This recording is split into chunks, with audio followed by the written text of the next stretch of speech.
பாஸ்கா 3ஆம் திங்கள் முதல் வாசகம். ஸ்தேவானின் ஞானத்தையும் தூய ஆவி வாயிலாக அவர் பேசிய வார்த்தைகளையும் எதிர்த்து நிற்க அவர்களால் இயலவில்லை. திருத்தூதர் பணிகள் நூலிலிருந்து வாசகம். 6ஆம் அதிகாரம் 8 முதல் 15 முடிய உள்ள இறை வார்த்தைகள்.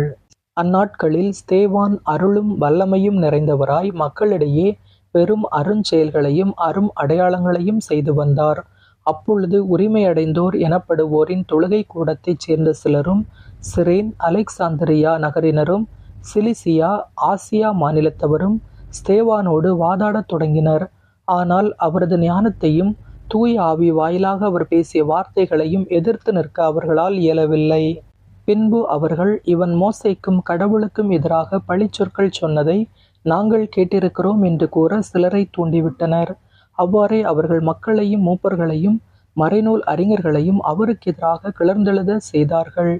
உடனே அவர்கள் எழுந்து வந்து அவரை பிடித்து தலைமைச் சங்கத்துக்கு இழுத்துச் சென்றார்கள்.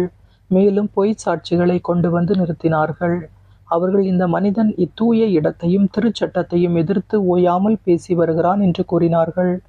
மேலும் அவர்கள், நசரேயராகிய இயேசு இந்த இடத்தை அழித்து விடுவார் என்றும் மோசே நமக்கு கொடுத்திருக்கிற முறைமைகளை மாற்றி விடுவார் என்றும் இவன் கூற கேட்டோம் என்றார்கள். தலைமைச் சங்கத்தில் அமர்ந்திருந்த அனைவரும் அவரை உற்று பார்த்தபோது அவரது முகம் வானதூதரின் முகம்போல் இருக்க கண்டனர். ஆண்டவரின் அருள்வாக்கு. இறைவனுக்கு நன்றி. பதிலுரை பாடல் பல்லவி. ஆண்டவர் திருச்சட்டப்படி நடப்போர் பேறு பெற்றோர். ஆண்டவர் திருச்சட்டப்படி நடப்போர் பேறு பெற்றோர். தலைவர்கள் ஒன்று கூடி எனக்கு எதிராய் சூழ்ச்சி செய்தாலும் ஊழியன் உம்முடைய விதிமுறைகளை குறித்தே சிந்திக்கின்றேன். ஏனெனில் ஒழுங்குமுறைகள் எனக்கு இன்பம் தருகின்றன. அவையே எனக்கு அறிவுரையாளர். பல்லவி. ஆண்டவர் திருச்சட்டப்படி நடப்போர் பேறு பெற்றோர். என் வழிமுறைகளை உமக்கு எடுத்துச் சொன்னேன். நீரின் மன்றாட்டை கேட்டருளினீர். விதிமுறைகளை எனக்கு கற்றுத்தாரும். நியமங்கள் காட்டும் வழியை என்றும் உணர்த்தியருளும். வியத்தகு செயல்கள் பற்றி நான் சிந்தனை செய்வேன். பல்லவி. ஆண்டவர் திருச்சட்டப்படி நடப்போர் பேறு பெற்றோர். பொய் வழியை என்னை விட்டு விலக்கியருளும். உமது திருச்சட்டத்தை எனக்கு கற்றுத்தாரும். உண்மையின் பாதையை நான் தேர்ந்து கொண்டேன். நீதி நெறிகளை என் கண்முன் நிறுத்தியுள்ளேன். பல்லவி. ஆண்டவர் திருச்சட்டப்படி நடப்போர் பேறு பெற்றோர். அல்லேலூயா. மனிதர் அப்பத்தினால் மட்டுமல்ல, மாறாக கடவுளின் வாய்ச்சொல் ஒவ்வொன்றாலும் வாழ்வர். அல்லேலூயா. நற்செய்தி வாசகம்.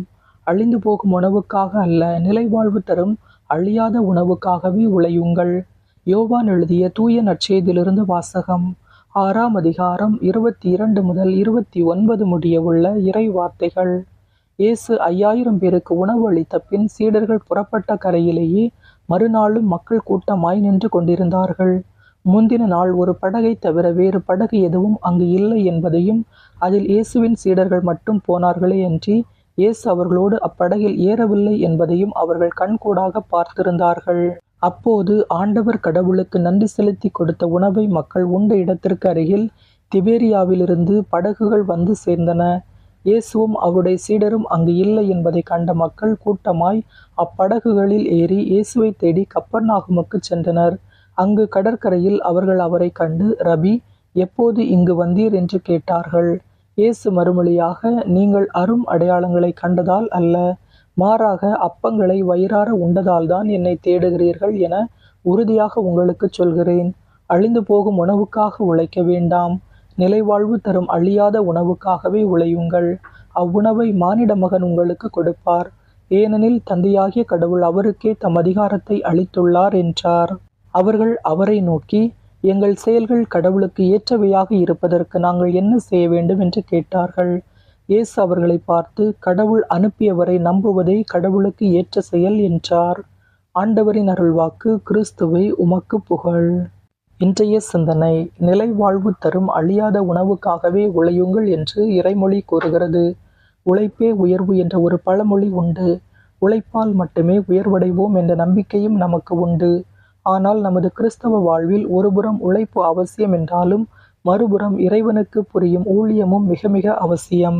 நிலை வாழ்வுக்காக உழைக்காமல் நிலையற்ற வாழ்வுக்காக மட்டுமே உழைத்து வாழ்வது வீண் என்று இன்றைய நற்செய்தி வாசகத்தின் வழியாக கிறிஸ்து நமக்கு அறிவுறுத்துகிறார். நாம் பல நேரங்களில் ஞாயிற்றுக்கிழமைகளில் கூட திருவழிபாட்டில் பங்கு கொள்ள தவறிவிடுகின்றோம். அத்தகைய சூழ்நிலை ஏற்படாமல் இருக்கவும் ஒவ்வொரு நாளும் இறைவனுக்காக குறைந்தபட்சம் ஒரு 5 நிமிடமாவது ஒதுக்கி வைத்து என்றென்றும் இறை உறவில் நிலைத்து வாழ வரம் வேண்டி நம் ஆண்டவரிடம் மன்றாடுவோம். இயேசுவுக்கே புகழ், இயேசுவுக்கே நன்றி.